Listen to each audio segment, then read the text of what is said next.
السلام عليكم ورحمة الله وبركاته. أعزائي المشاهدين، أعزائي المستمعين، أطاب الله مساءكم.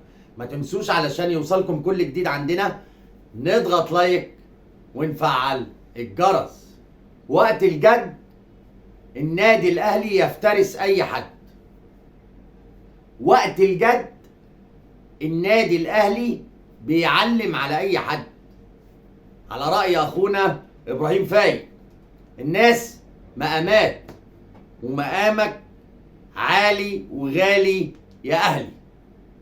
النادي الأهلي في سيمفونية عظيمة، يكتسح ويفترس ويدمر الهلال السوداني 3-0 مع الرأفة بقيادة نجم مصر ونجم النادي الأهلي محمود عبد المنعم كهربا، اللي جاب هدف الأولاني امبارح، هدف من أهداف محمود الخطيب، هدف فيه كل فنيات لعبة كرة القدم والحرفنة.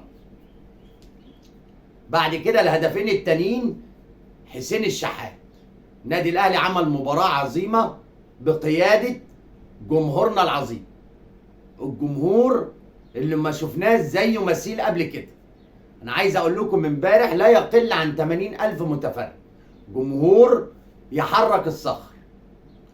واكتر حاجه بسطتني من فوز النادي الاهلي امبارح هي سعاده جماهير النادي الاهلي وسعاده المصريين، ان اللي كان بيتفرج في الاستاد وعبر الشاشات امبارح على الاقل نام مرتاح ومبسوط ومية مية.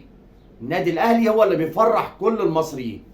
قبل كده قلت لكم في حلقات سابقه مباراه على الورق سهله، انما ضغط والكلام في السوشيال ميديا هو اللي صعب المباراة. النادي الأهلي من أول دقيقة يكسب المباراة. الهلال فرقة بالنسبة للنادي الأهلي ضعيفة. عايز أشيد بكهربا صراحة، عايز أشيد بحسين الشحات، عايز أشيد ببيرسي تاو، ومعاهم مروان عطية. الأربعة تعظيم سلام.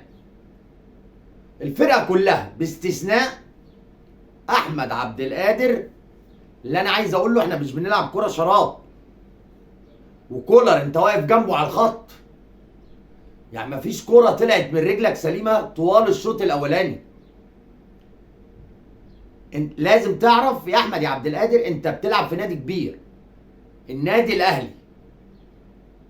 اللي يرحم لك الموضوع شوية إن النادي الأهلي كسب وعدى الحمد لله، انما كل كوره بتتقطع منك بترجع علينا بهجمه احنا مش في غنى عنها. الكوره لمسه ولعبه، حبيت تجربها مره مش التانيه والتالته وكل ده بيتقطع، لا كتير كتير بجد. وبرضو بنتقد محمد مجدي قفشه، مش عارف ايه حكايتك صراحه. يعني في ناس بتعلى وناس بتقل، يعني محمد شريف طلع لفوق، بيرسي تاو، كهربا، حسين الشحات، وانت نزلت لتحت. لا تلومن الا نفسك. اللعيبه واشيد بمحمد عبد المنعم ومحمد هاني ورامي ربيعه وعلي معلول، وحتى لما نزل حمدي فتحي واليو ديانج.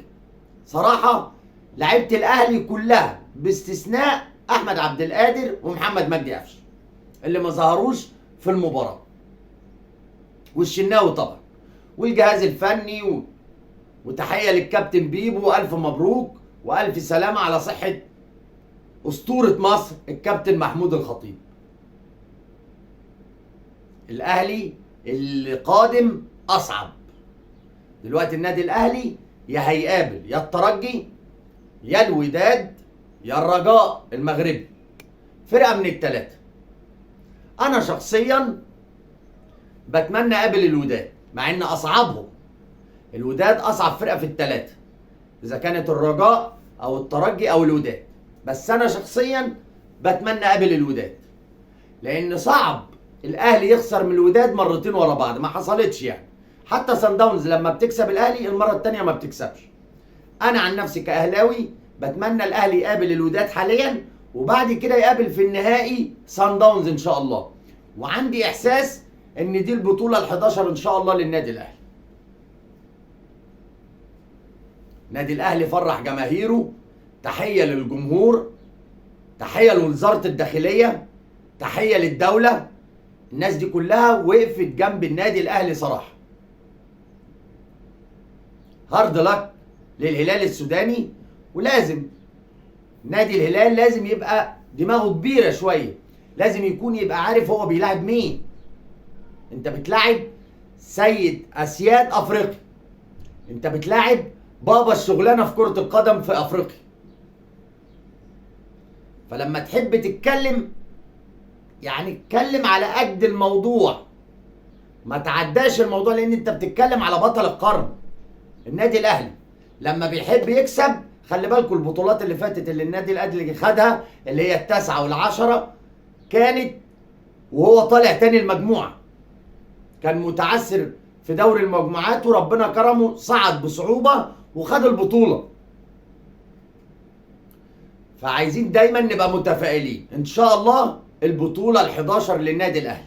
مليون مبروك لجمهور النادي الاهلي، مليون مبروك لاداره النادي الاهلي، مليون مبروك للاعيبه النادي الاهلي الرجاله والجهاز الفني. وما تنسوش علشان يوصلكم كل جديد عندنا نضغط لايك ونفعل الجرس. السلام عليكم ورحمه الله وبركاته.